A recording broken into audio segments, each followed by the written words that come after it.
የመሆን መልቲሚዲያ ተከታታዮች እንዴት አመሻችሁ? ሰበር መረጃ ደርሶናል፣ እንደሚከተለው እናቀርበዋለን። የቀድሞው የፌዴራል መንግስት ከፍተኛ ባለስልጣን የነበሩት አቶ ታዬ ደንደአ በዛሬው ዕለት በፖሊስ ቁጥጥር ስር መዋላቸውን ባለቤታቸው ተናገሩ። ከስልጣናቸው ተነስተው ለረጅም ጊዜ በእስር ላይ ከቆዩ በኋላ በዋስትና ተለቀው ጉዳያቸውን ከውጭ ሲከታተሉ የነበሩት አቶ ታዬ ዛሬ በቁጥጥር ስር ከመዋላቸው በፊት በቀጠሯቸው መሰረት ፍርድ ቤት ቀርበው ነበረ። በዛሬው ጠዋት የፍርድ ቤት ውሎ ነፃ ተብለው የነበሩባቸው ሁለት ክሶች በድጋሚ እንዲታዩ ፍርድ ቤቱ በመወሰኑ ምክንያት ከችሎቱ መልስ ከሰዓት በኋላ በጸጥታ ኃይሎች በቁጥጥር ስር መዋላቸውን ቤተሰቦቻቸው ገልጸዋል። ባለቤታቸው ወይዘሮ ስንታየው አለማየሁ እንደተናገሩት ዛሬ ሰኞ ግንቦት 25 2017 ዓ.ም ከጠዋቱ የፍርድ ቤት ውሎ በኋላ በመኖሪያ ቤታቸው እንዳሉ ከሰዓት በኋላ 10 ሰዓት ገደማ ወደ መኖሪያ ቤታቸው ያቀኑት ፖሊሶች ለጥያቄ እንደሚፈልጓቸው በመግለጽ ከመኖሪያ ቤታቸው ይዘዋቸው መሄዳቸውን አረጋግጠዋል። ፌደራል ፖሊስ የለበሰ አለ፣ የታጠቀ አለ፣ ሲቪል የለበሰ ማስክ ያጠለቀ አለ። የእስር ማሰዣ ይዘው ነው የመጡት? ምንም የለም።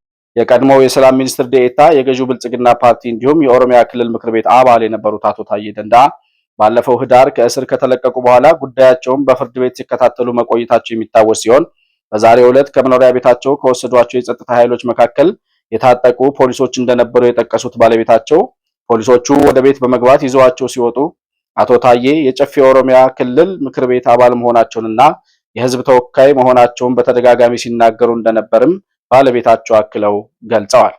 ከአቶ ታዬ ጋር የተነጋገሩት ነገር ነበረ በቦታው ላይ? አዎ፣ እኔ የህዝብ ተወካይ ነኝ፣ የጨፌ አባል ነኝ፣ ያለመከሰስ መብቱ አለኝ፣ ያዛ ጋር የተቀመጠው ከህግ አኳያ እንዲህ ነው ብሎ አስረድቷቸዋል ማለት ነው። እኛ በእውቀት ደረጃ ልክ ሊሆኑ ይችላሉ፣ እኛ ተልከን ነው የመጣ ነው፣ ተልኮ ነው፣ ለዛ ደግሞ እንዲረዱን ብሎ ፖሊሶቹ ሲማጸኑ ነበር። በቁጥር ከ10 በላይ የሚሆኑት የፖሊስ አባላት አቶ ታዬን ለመያዝ ታዘው መምጣታቸውን እንደተናገሩና ሜክሲኮ አካባቢ ወደሚገኘው የፌዴራል ፖሊስ ጽሕፈት ቤት እንደወሰዷቸውም ባለቤታቸው የገለጹ ሲሆን አቶ ታዬ በፌዴራል ከፍተኛ ፍርድ ቤት ልደታ ምድብ አንደኛ የህገ መንግስትና በህገ መንግስት ጉዳይ ላይ የሚፈጸሙ ወንጀሎች ችሎት ከ3 ክሶች መካከል በሁለቱ ማለትም ሁከትና ብጥብጥ በማነሳሳት እና ለጸረ ሰላም ኃይሎች ድጋፍ ማድረግ ክሶች በነጻ ተሰናብተው የነበረ ቢሆንም በዛሬው ዕለት የአቶ ታዬን ጉዳይ የተመለከተው ችሎት ነጻ የተባሉባቸው ክሶች በድጋሚ እንዲታዩ የፌዴራል ጠቅላይ ፍርድ ቤት መወሰኑን ከአቶ ታዬ የፍርድ ቤት ውሎ በኋላ ጠበቃቸው አቶ አበራ ንጉሴ ገልጸዋል። ከፍተኛ በነጻ ብይን የለቀቃቸውን ሁለት ክሶች በተመለከተ አቃቤ ሕግ ይግባኝ ብሎ እኛም መልስ ሰጥተንበት ከፍተኛ ፍርድ ቤቱ ጋር ስንከራከር ነው የቆየ ነው።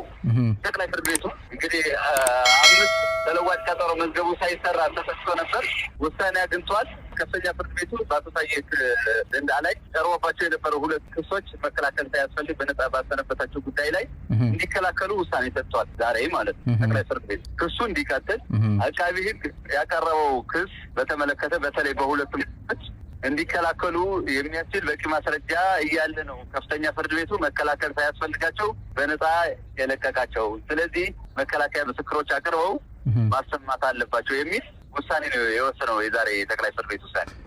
ባለፈው ዓመት ከስልጣን ከተነሱ በኋላ ለእስር የተዳረጉት አቶ ታዬ ሁከትና ብጥብጥ በማነሳሳት ጸረ ሰላም ኃይሎችን በመደገፍ እንዲሁም የጦር መሳሪያ ሕግን በመተላለፍ ወንጀሎች የተከሰሱ ሲሆን በቀረቡባቸው ክሶች ምክንያት ለወራት በእስር ከቆዩ በኋላ የፌዴራል ጠቅላይ ፍርድ ቤት ሰበር ሰሚ ችሎት ህዳር 23 2017 ዓ.ም በ20 ሺህ ብር ዋስ እንዲለቀቁ ወስኖ ነበረ። አቶ ታዬ በሀገሪቱ ስላለው የሰላም ሁኔታና በመንግስት ውስጥ ስላሉ ጉዳዮች ለመገናኛ ብዙሃን በመናገር እንዲሁም በማህበራዊ ሚዲያዎች ላይ ሐሳባቸውን በመግለጽ የሚታወቁ ሲሆን ራሳቸው የመንግስት ባለስልጣን ሆነው በኃላፊነት ያሉበትን መንግስት በማብጠልጠልና በመተቸት ከአንድ ባለስልጣን የማይጠበቅ ተራ የአክቲቪስትነት ተግባር ላይ በመጠመዳቸው ምክንያት ከመንግስት ጋር ቅራኔ ውስጥ በመግባታቸው በጠቅላይ ሚኒስትር ዶክተር አብይ ትዕዛዝ ከሰላም ሚኒስትርነት ስልጣናቸው መሰናበታቸው የሚታወስ ነው። ይህንንም ተከትሎ በማህበራዊ ሚዲያ ገጻቸው ላይ ጠቅላይ ሚኒስትር አብይ አህመድን ያልተገባ ነቀፋና ዘለፋ በሰነዘሩበት ምሽት በጸጥታ ኃይሎች ከቤታቸው ተወስደው 1 ዓመት ለሚጠጋ ጊዜ በእስር ላይ ቆይተው በፍርድ ቤት ውሳኔ በዋስ መለቀቃቸው የሚታወስ ነው።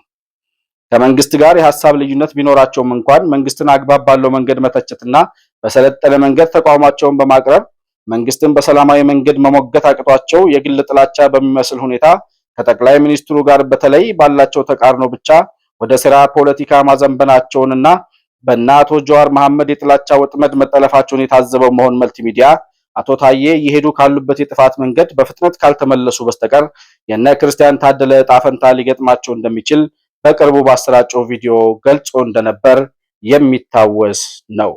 የዘረኝነት መጽሐፍ ጻፍኩ ብሎ አሁን በመላው ዓለም ቱር እያደረኩ ነው ብሎ የሰበሰበውን ገንዘብ ከግምት ውስጥ ማስገባት ይቻላል።